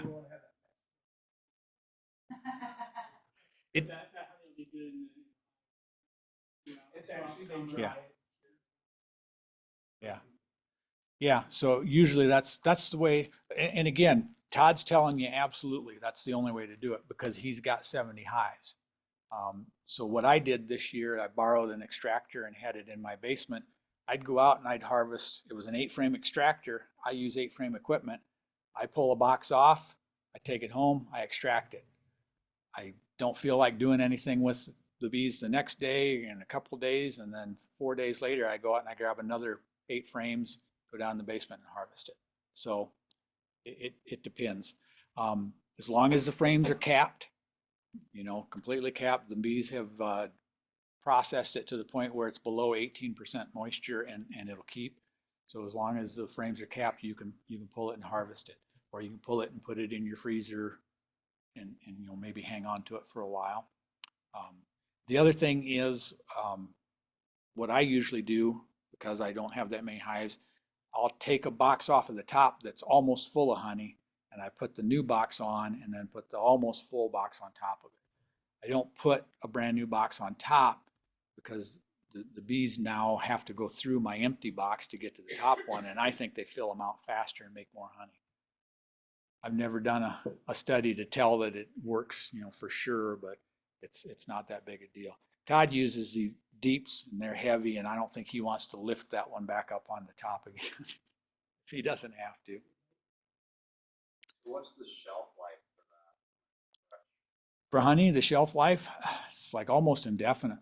And I used to say unless it ferments, but I've found quite a bit of information that people actually look for fermented honey. It's not like meat or like liquor. It's more like a bread type of ferment. So you can eat it even after it's fermented. They've found honey in the pyramids that was still edible, and that's 3,000 years old. So doubt that it was real appealing, but they said it was edible. So after you pull the honey, there's a lot of people treat for mites then. I mean, there are other times.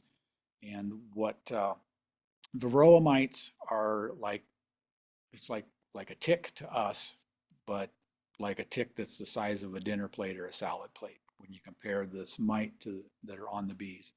They feed on the adult bees. They feed on the fat bodies of adult bees.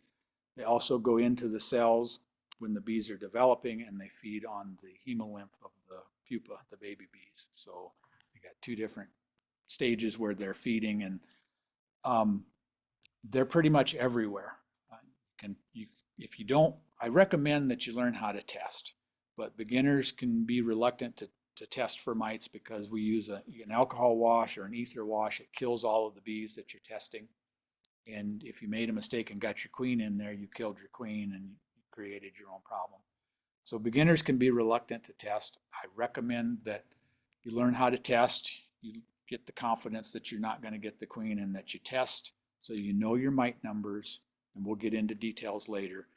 But then once you know your numbers, you can make a decision. Do I need to treat or are they all right? If you don't build up that confidence or don't want to test, then I recommend that you assume that you have enough mites that you do need to treat. There's a lot of different treatment options. There's a lot of different things that work at different times of the year. So I recommend that you research the treatments a little bit, read the label. Some of them can be very harmful to the beekeeper and very harmful to people who consume the honey that might have got contaminated. So I recommend that you treat, and I recommend that you know what you're doing based on the product that you're using. Okay, so a couple of things. I don't know if you want to snap a picture of this if you're interested. If you don't take the class but you are still wanting to get bees, first thing is I'd recommend, if you're on Facebook, get on the Siouxland Beekeepers group. Take the class or don't take the class. It's a great group to get in. You'll see some updated information. You'll see what some of us are doing with our bees. And if somebody locally is offering bees for sale, it'll probably be in there. I will try and get some updated information for the class. I don't have any yet as far as who is and who isn't selling bees, but I've got some phone numbers for you later just in case. The Facebook group is a private group, so you're going to have to answer like 3 or 4 questions. Like Phil said before, at least say, I don't know, because if you don't answer them, somebody might think you're a robot and you won't get approved. So answer them even if it's I don't know. Also, you can get on the club's email list if you're not a Facebooker. And again, even if you are, I'd recommend you get on the email list. Dan sends out a lot of good information, timely information. Before a meeting, there's always an email that comes out that reminds you and lets you know what we're doing. I don't have Dan's email on here, but I've got mine, so you can email me with your contact info. I will pass that along to Dan and he'll get you on the list. Okay, so there's Todd's email and number. Todd sells nukes usually every year. Phil Westra let me know he is not going to be selling any this year. I've got his info in there just in case. And then some other people outside of the Siouxland Beekeepers. Kelly Lyons, I don't think he brought nuke or packages in last year, but he's done. Okay, so Kelly might not be bringing any. I don't know if maybe somebody will fill that void or not. Marlene sometimes sells bees. Tyler Holton sells nukes. He has sold nukes to the club a couple of years. That's the other good reason to get on the club's email list, because some years the club does organize a purchase of nukes. Okay.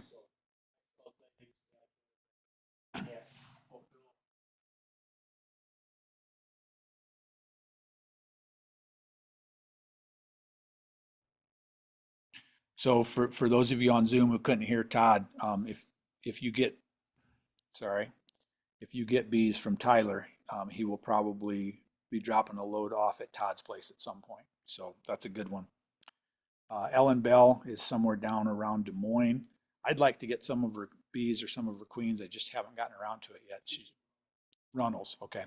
And I think she's got some really good bees. They're local Iowa bees. Lappy's Bee Supply in East Peru, there's their contact. And Foley's Russian Bees, that's also somewhere in Iowa, southern Iowa. So not all of them are local, but they're at least all Iowa. Yeah, Russian bees, a lot of people say can get or do get aggressive. So Russian bees might not be the best to start out with. Yep. Okay, so if you do want to continue with the class, go to my page, my webpage, loneoakhoney.com. Down along the left, look for the beginning beekeeping class link. And then at the top of that page, there's a link for a Google form, registration form. So please fill that out so I've got your name and your phone number and your email. And if we have a snow day or something, I've got contacts so I can let you know if we've canceled or something like that. And then I know how many people are going to take it. You can pay at the next class, cash or check made out to Lone Oak Honey Company. The Zoom link for classes is also on that page. So I think you all have seen Zoom doesn't work too great, but I'll at least use it on a laptop camera and try and keep people who can't make it somewhat up to date. If you can't decide or just on the fence, there's also an option to help Ron McComber with the beehives at the community orchard in South Sioux City. He's always looking for help. He's usually there Saturday mornings throughout the summer.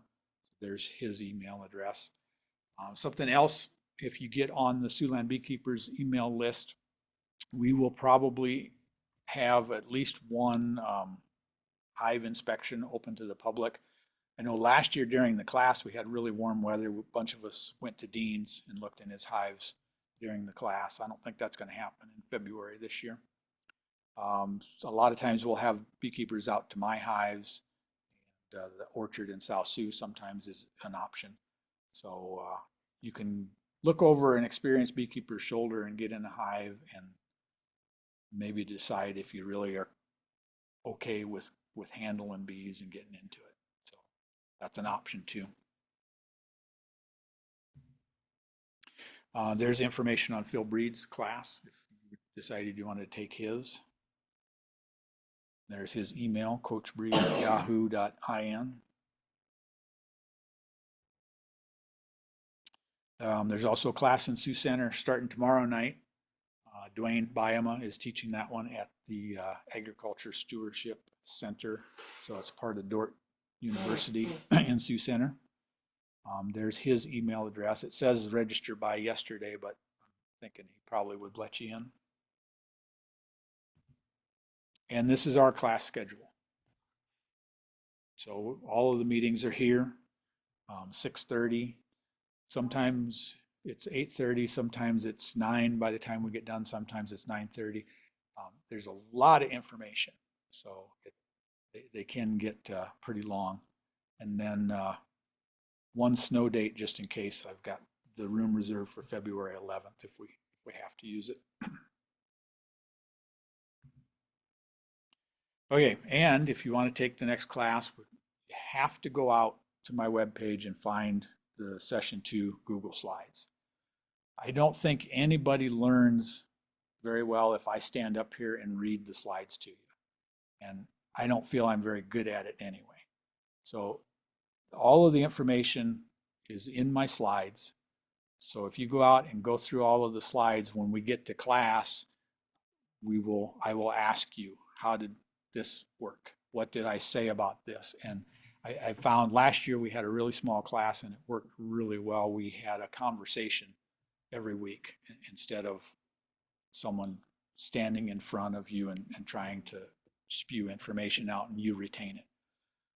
So we will tend to go around and I'll just take turns asking you questions, because the other part of learning is when you're reading it, if you know that you have to reiterate it at some point, you retain it a lot better.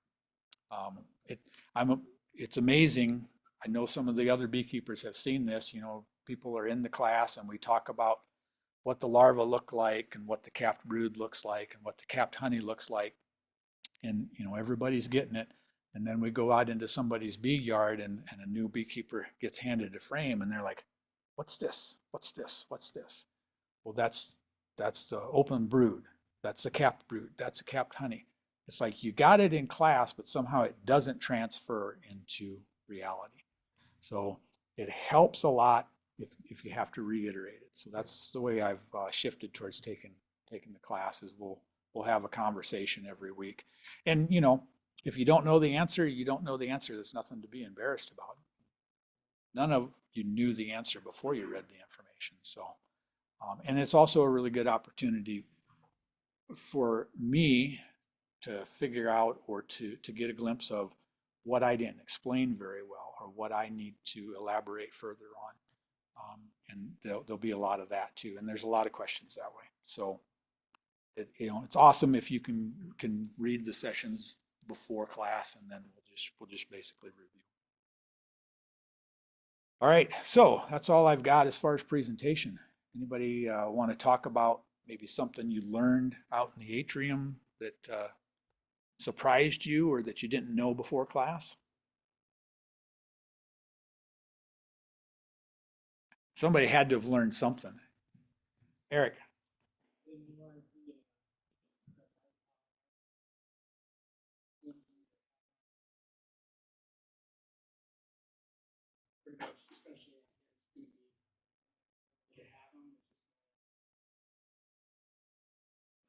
So the mite issue, yeah. And you'll hear this a lot. You ask 10 beekeepers the same question, you'll get 11 answers.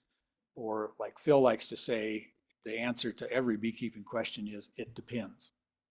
And I bring that up because it sometimes depends on your perspective.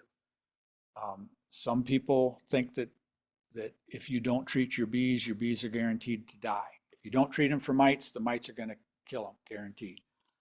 Some people think if you stop treating your bees, they'll eventually get to the point where they can survive on their own.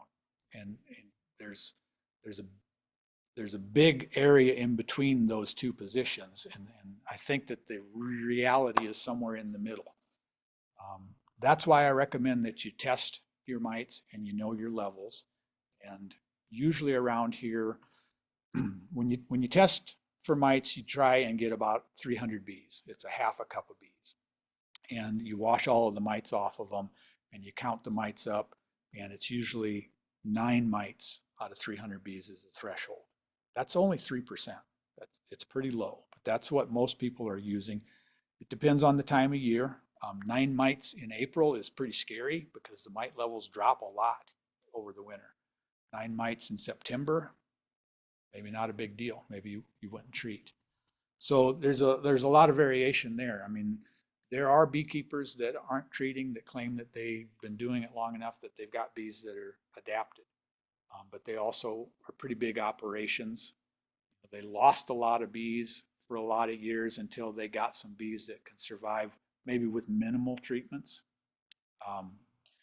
But you know, if you buy a hive and don't treat it, yeah, chances are it's going to die. You know, as a beginner and as a small scale beekeeper, you don't have enough hives to find the ones that are surviving without mite treatments and rebreed from them. But there are people that are trying to do that, and maybe there are people who are getting it accomplished. Yeah.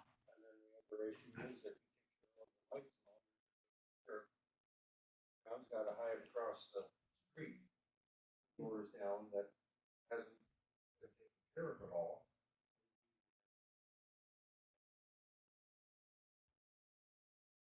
Yeah, they definitely, you know, the bees are out there on the same flowers as your neighbor's bees, and the mites end up on the flowers, or the bees come in contact with each other. Eric has a bit of a unique situation in that there's a commercial beekeeper that puts about 3 or 4 pallets 300 yards from his property. So if that beekeeper is treating his mites and taking care of them, it's not as big a threat. We call it mite pressure. If you're keeping bees out in the middle of nowhere and there are no other bees, then your bees aren't exposed to that many mites. The pressure isn't as high. Eric's pressure is going to be a little bit higher than some of the rest of us. If you're keeping bees in Sioux City, I know there are a lot of beekeepers that have hives in Sioux City, so you might think that you're not exposed to a lot of mite pressure or diseases even from other bees, but every now and then I meet somebody who, oh yeah, I'm a beekeeper too. Oh, where are you at? And they're like 8 blocks from me, and I never knew they had bees there before. So it's kind of hard to tell. Anything else anybody want to talk about?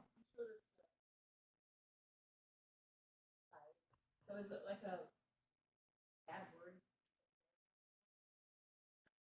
Is the flow hive a bad word? Again, it depends. It depends on how much money you have. So for those of you who don't know what a flow hive is, it looks similar to the tin frame box out there. I think maybe they might be only 8. And the bottom part of it has normal frames in it. And then there's this box that the honey frames are 2 pieces of plastic where the cells, the honey cells are like this on 2 pieces of plastic. And you can put a crank in the hive and it busts them open and the honey runs out. And there's literally a spout that you put the rubber spout on it and a jar under it. So when you crack that frame open, the honey runs out, runs right into your jar. So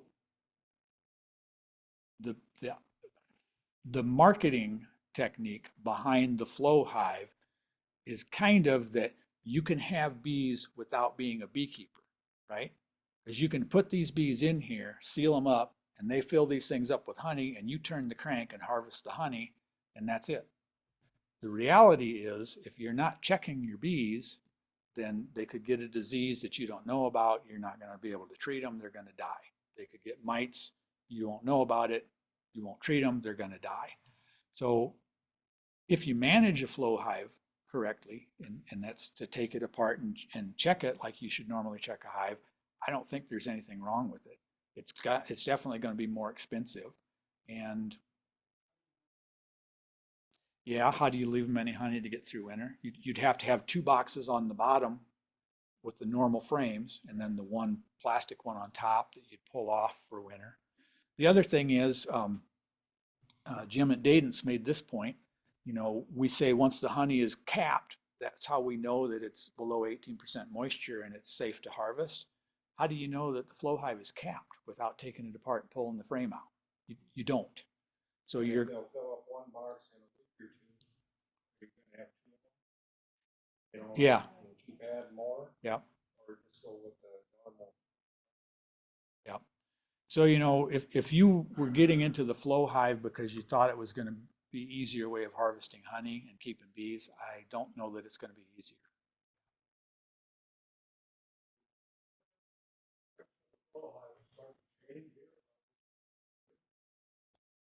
Was it originally invented? Had no light Oh, until last year. Last summer they got lights. They've not been successful in eradicating. I think they did. Yeah, that will impact.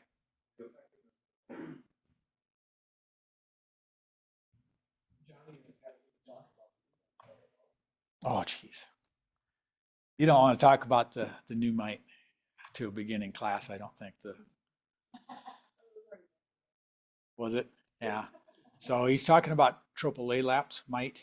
I don't know. It's way more aggressive than the varroa mite, and I don't know that they have any treatments for it yet. It's able to survive on some other host. They're suspicious. It's like transferring from beehive to beehive on something else, mice or they don't know what. Yeah, it's the way that the beekeepers who have had it for a while are dealing with it is keeping really small hives. I don't know if they split them a bunch or let them swarm, but somehow or another keeping really, really small hives, but a lot of them, and then you don't get as much honey off of each one. And it's a lot more management. A lot more management. Hopefully, by the time they get here, we'll have some strategies to deal with them. But Bee Informed Partnership has been looking for them. Well, was looking for them when they were still in existence. There was I can't remember what the test was that they did, but they looked for varroa mites and they took samples of pollen. And then there was a shake test they did that said it would destroy a 3 or 4 year old frame. That's how hard you had to shake them to try and prove there were no tropolalaps mites. I was being commercial beekeepers' yards kind of all over. Yes, in the United States. Yeah, yeah, they were looking for them.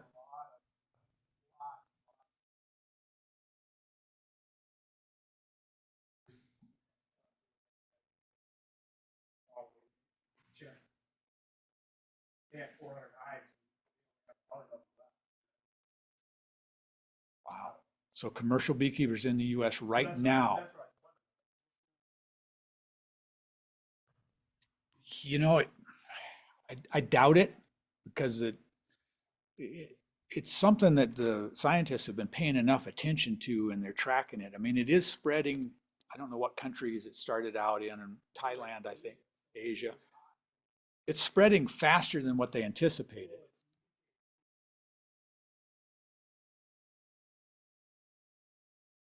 That's right. They found it in Russia.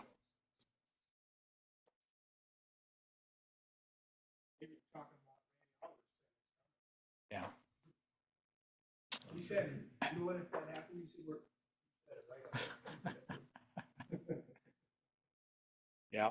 So, and you know, to put it into perspective or to give you another thing to think about. So in the 80s, there was another mite called tracheomites. Thank you.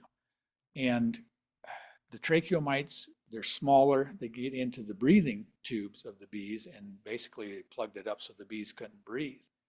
And I mentioned that I took the beginning beekeeping class from Marion Ellis at University of Nebraska. And he talked about when the tracheomites came along, he was in a transitional period and he needed a focus. And the tracheomite was going to be his opus. He was going to figure out how to treat and save the bees. And they couldn't figure out what to do about him, and the bees were dying. And before he or anyone else figured out what to do about them, the bees adapted. And now they tolerate the tracheomite and they don't die. So the bees can adapt. The how bad the pest is obviously controls how quickly they can adapt. But you know, there are people out there whose theory is if we had never started treating for varroa mites, the bees would have adapted and they'd be able to tolerate them by now. Tropolaelaps are even more aggressive than varroa, so you know you have to lose an awful lot of bees to find the ones that survive without the treatment. So that's tricky. Yeah. Anything else anybody learned that they were surprised by? Okay. How about I heard a few questions on specific locations you're thinking about putting your bees, but does anybody have any concerns about where they're putting them or where they think is a good spot? The only question I have is, how do you like the water supply? Water supply? Okay. Yeah, so let's say we put it the hives out in the country. Like there's water supply by there, but probably have to test that. Or would they even pull water from that source? So there's a few things to consider when you're talking water. If you're in town, you want to supply them with a water source right by the hives so they don't find your neighbor's swimming pool.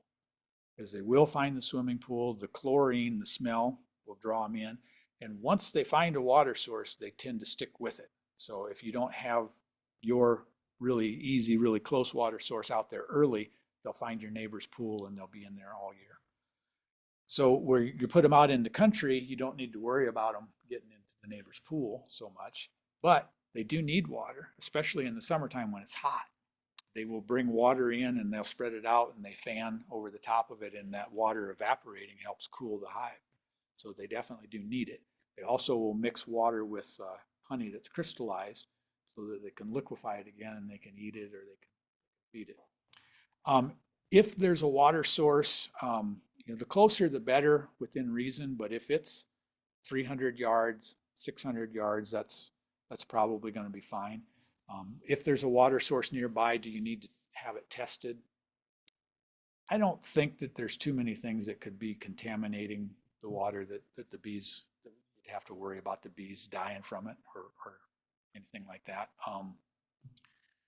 I don't know though. I wouldn't put them really, really close to like a hog confinement sewage lagoon because there's probably things in there that you don't want them into. So you'd want to consider something like that. But like a creek or a dam or something, I think you're pretty safe.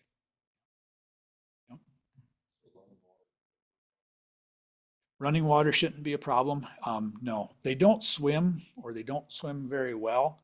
So like if you supply them a water source, you want to put some rocks. Or what I do is I've got a square Rubbermaid tote about 1.5 by 1.5 feet. I've got a big rock in it that sticks out of the top. So the bees can land on the big rock and they can walk down to the edge of the water, get their water, they back up, they fly away. You can put a whole bunch of small rocks so that some of them are sticking up out of the water. The other thing I do is my Rubbermaid tote has a livestock tank float in it that hooks up to a garden hose that hooks up to my rain barrel. So the garage gutters fill the rain barrel up and keep it full almost all year long, and then that rain barrel keeps the water source full. So I just have to make sure the rain barrel is full. But yeah, on a running water on a creek, probably what they'll do is they'll land on the mud or something on the creek bank and they'll walk to the water's edge. For some reason, they like the dirtiest water possible. They think it's because it's easier to recruit bees to something that has a smell.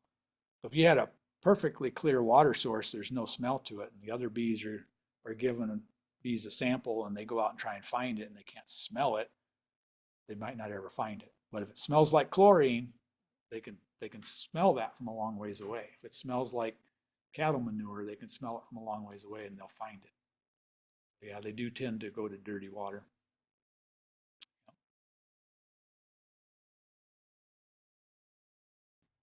Anything else? Everybody who wanted a magazine, grab a magazine, because there's plenty of them out there. They're kind of old, but there's still good information in there. So. Excuse me. All right, well, I hope to see a bunch of you back next week and we'll get down to the details. Thanks for coming. Yeah. Thank you.